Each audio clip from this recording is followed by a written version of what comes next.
Good morning and welcome to Rising. Have we got a great show for you today because the Irishman is back. Lindsay is on a secret mission, I believe, for her travel show all next week. So you'll be in the chair for a couple days. Always a delight, Robby. Good to see you. How are you doing? I am doing quite well. This is a busy week processing the kind of post-election commentary. We've got a little bit of that coming today, but so I'm tired, and I'm sure you are as well, but we endure. We do, and we like election weeks as well. It gives us plenty to talk about. It's our Super Bowl. That always helps, for sure. All right, well, I guess I'm going to get to my radar. I believe so. What is on your radar, Robby? Let's do it.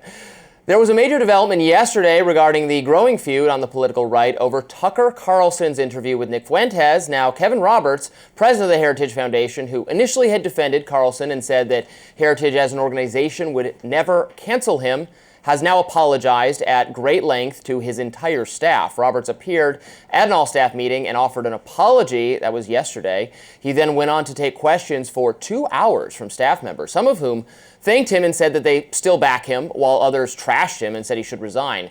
That meeting was recorded, and it was shared with the Washington Free Beacon, a conservative news outlet. Here was Roberts' apology. I made a mistake, and I let you down. And I let down this institution. And I am sorry for that. Period. Full stop. And what I want to do, without making excuses for anything, is explain to you the purpose of and the process by which we posted the video. You can ask whatever question you want. Every question is in bounds. Over the course of the next 2 hours, Roberts apologized again and again and then faced comments, many of which were hostile. Here was one. I stand here today with no ability to say I have confidence in your leadership for this institution moving forward. And I also know that that sentiment is shared by others in this room who, for reasons that I think are perfectly reasonable, especially given what we've seen this last week, are afraid to say that exact same thing openly and directly. But as you yourself have said, now is the time for courage. And Dr. Roberts, over the last week, you have shown a stunning lack of both courage and judgment. I'll be honest, at this point, I really can't tell whether Roberts is going to keep his job, though it's clear he would like to. If he does keep his job, it will be because he did make clearer that whatever his personal affection for and friendship with Tucker Carlson, the Heritage Foundation cannot and will not be a partner to the platforming of anti-Semitic and racist views. That clarification may or may not satisfy the more establishment elements of the conservative movement. It's certain to turn off the younger, more radical right, which maybe condemns Fuentes' anti-Semitism and racism, but does think that the conservative movement has missed the mark on sticking to Trump's America First foreign policy. Now, I said it all this week, but I'll say it once again. The cardinal mistake that conservatives are making here, in my view, is failing to advance a policy of separating American interests from the interests of this Israeli government. Not Israel writ large, but this Israeli government. To be as clear as possible, younger, male, Catholic conservatives do not think the U.S. should continue to provide military assistance to Israel. Simply have a different foreign policy view than older, more Protestant-leaning or Jewish conservative intellectuals. Fuentes is gaining ground with some of them, precisely because Israel has been such a big news topic over the past 2 years, after that country suffered an horrific terrorist attack and then retaliated with a bombing campaign that has devastated Gaza. I speak of the Israel media cycle with first-hand knowledge. Trust me. After 2 years of this, I have no real desire to further discuss, debate, and scrutinize a conflict half a world away in which I do not believe that America should be involved whatsoever.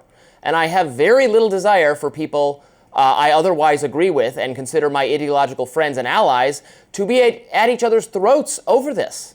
As I observed earlier this week on X, you can't win. It's extremely frustrating attempting to hold any sort of nuanced or middle ground opinion with respect to this burgeoning conservative civil war, because on one side, so many people that I like and generally agree with seem to casually shrug off any suggestion that their unwavering support for Israel's wars is creating a PR problem for those who are trying to keep Fuentes at bay.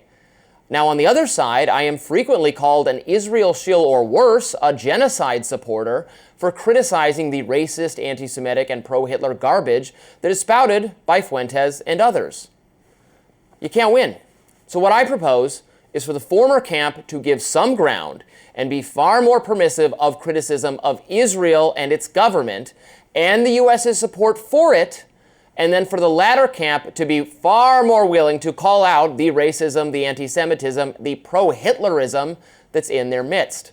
If we can't do that, then we will not have a conservative movement much longer. Strong stuff, Robby. First of all, before we get into discussing the specifics of this in relation to Israel and the conservative movement, I was impressed by that woman in the video clip we played, simply because I like people saying stuff like that to bosses, or saying stuff like that which they obviously do genuinely believe in a situation that is difficult. She's standing up before the leader of her think tank, her institution, and saying she has no confidence in him. I admire people who do that, so that's one thing. On the more substantive point of this, look, I have been very critical here and elsewhere of Israel's conduct of its war in Gaza. I do that I would believe from a sort of human rights, fairness, compassion perspective. I don't like to see a civilian population being slaughtered. I don't want the allyship of people who are anti-Israel because they don't like Jews. I think that's as disgusting a prejudice as any other kind of prejudice, and it completely appalls me. As far as heritage is concerned, the thing that I think that really stuck in a lot of people's craw was Kevin Roberts talking about a venomous coalition against Tucker in the initial thing, yes. Against Tucker Carlson. Whenever, I mean, I think Nick Fuentes is an appalling person, and I think that there are very good reasons to be opposed to the mainstreaming of him, and those people who don't want Fuentes mainstreamed shouldn't be sort of besmirched in that way. Yeah. As I've said, I occupy a kind of in the middle, frankly, position here that satisfies absolutely no one because, I agree, Fuentes should not be mainstreamed. I don't think deplatforming or that kind of approach really works anymore because of just anybody's ability to become a high-profile commentator on social media, kind of their own compelling nature, and he is a compelling speaker, unfortunately, and he is funny and he is resonating with young people, so you can't just pretend he doesn't exist. But if you're going to engage him, you have to engage him. You can say, well, and thank you, and I agree with you on this aspect of your foreign policy, but also you said that Hitler was good. He said Stalin was good in the interview with Tucker, and they never circled back to that, even though Tucker said they should. So I think criticism of how he was engaged is and there should have been much stronger. There wasn't criticism at all. There was an agreement that it was fine to do that. Kevin Roberts did endure a real flogging in that 2 hours. I mean, there were some supportive comments. There were others like that. I don't know. I don't know if it's enough. I don't know if it was kind of crazy. So he constructs what happened as that his chief of staff wrote the script for that video. His chief of staff is clearly someone more ideologically in sync with what Tucker is doing, and that person has been fired, and he says he's not online enough to understand why those were dog whistles, and he's very sorry for it, and he apologized over and over again. I don't know how I would incline to think if I would be an employee of his, whether I would accept that, but that's his explanation. I don't love leaders blaming the people beneath them for their own mistakes, I guess, is my bottom line on that one. Whether he survives or not is not something that exercises me a lot. Just briefly on Fuentes, you said something to the effect of, you can't ignore him, you can't pretend he doesn't exist. I mean, you can pretend he doesn't exist. He can certainly build his own audience through his own social media platforms and others, but I'm not entirely sure that there's any need to really be discussing someone like that in the public square. Yeah, I think he's already achieved escape velocity. I think, we can't convince the New York Times not to write profiles of him where they airbrush him into looking attractive. I mean, they already have done that. He is going to be portrayed as a breakout star on the right especially because of the attention he's gotten in the last couple of weeks, really. And I'm not sure, I won't say I know exactly how he should be engaged or I have exactly the right strategy and everybody should listen to me, but I think the worst thing would just be putting him on your show and just say, Right. softball like, oh, well, we can hang out, we're cool, you're cool, without saying, but Hitler. Right, I want to exactly. hear, but Hitler. Right. A few more times from Tucker and Dave Smith and other people who have put him on. And been far too soft, I think, Yeah. in both our opinions.